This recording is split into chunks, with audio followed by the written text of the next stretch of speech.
Hi, I'm Scott Holliday. I play guitar for the Rival Sons. Hello there. I'm Jay Buchanan, and I sing for the Rival Sons.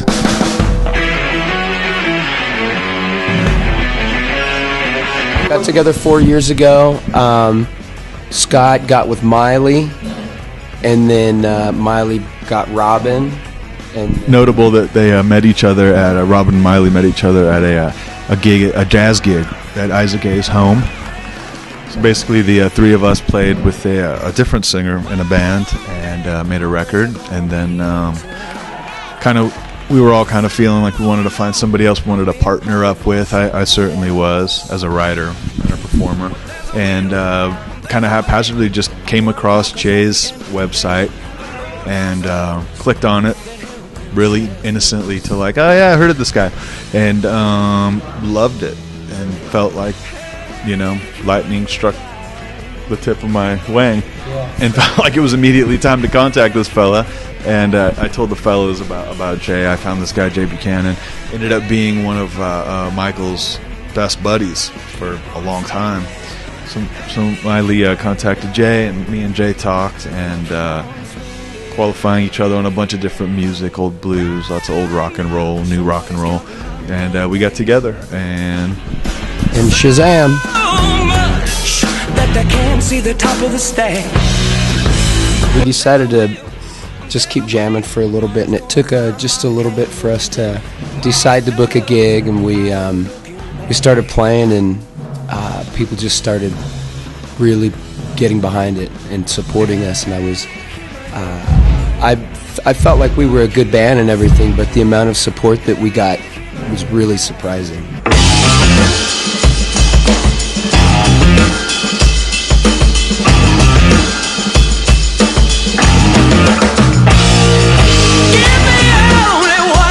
Pressure and Time was about 20 days in the studio, recording and mixing, kind of mixed as we went along. So yeah, wrote it on the spot, decided we didn't want to write before we went in, that we wanted to do something very, very off the cuff and immediate.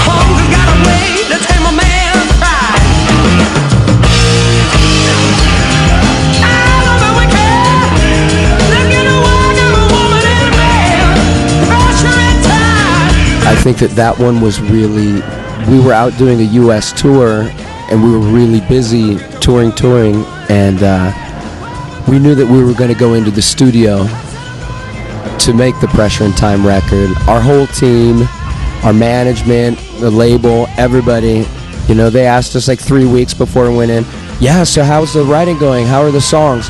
Yeah, we're not going to write until we get in there. We're going to do this. Everybody was looking at us like, what?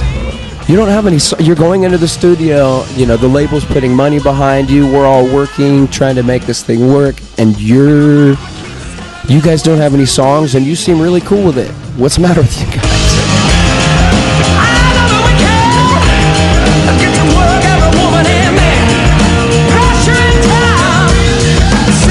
I come from I worked on Atlantic with a band, Atlantic Records, and it was a totally different process.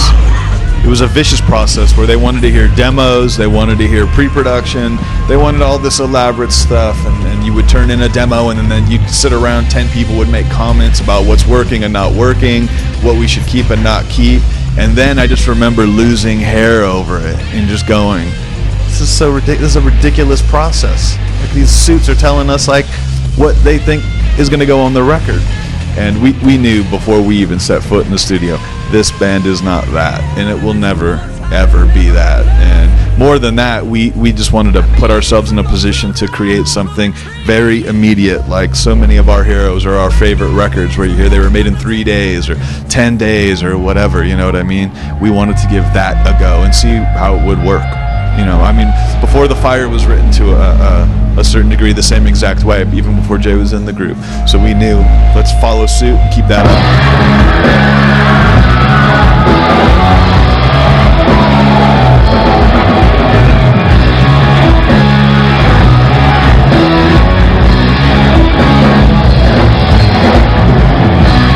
Nashville, it came about because we work with Dave Cobb. You know, we've worked with him on every record we've done, and he moved out there, so we went to him.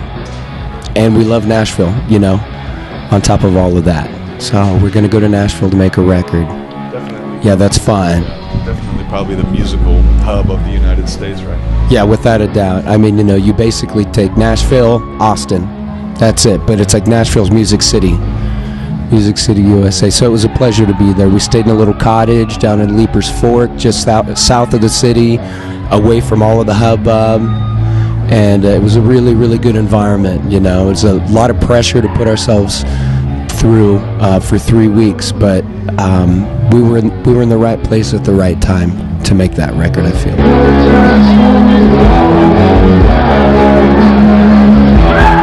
We had friends, other touring musicians there and everything that happened to be there, like, hey, let's go out and get a drink. Hey, man, let's meet over at 12th and Porter or just whatever. And never had time because we were working around the clock, so there was never time to get out and go enjoy Nashville that way. It was really just from our cottage and then the rural route on the highway up to the studio and then back again. We did stay in a historical part of Nashville called Leapers Fork, so at least we did get to kind of submerge this old historical part of Nashville in our daily drives and stuff, and maybe have some old staple singers on as we're going in, or some really good old music, and kind of felt the energy of this place.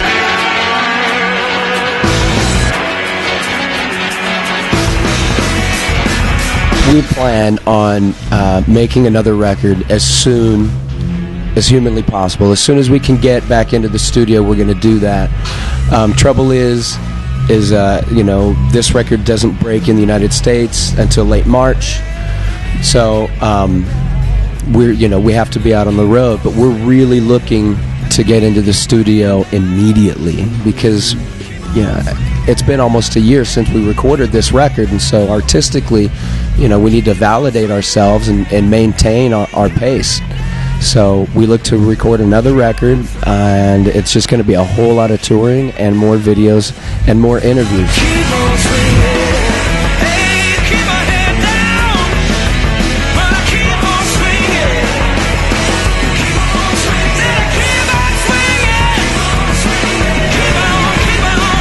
Cheers.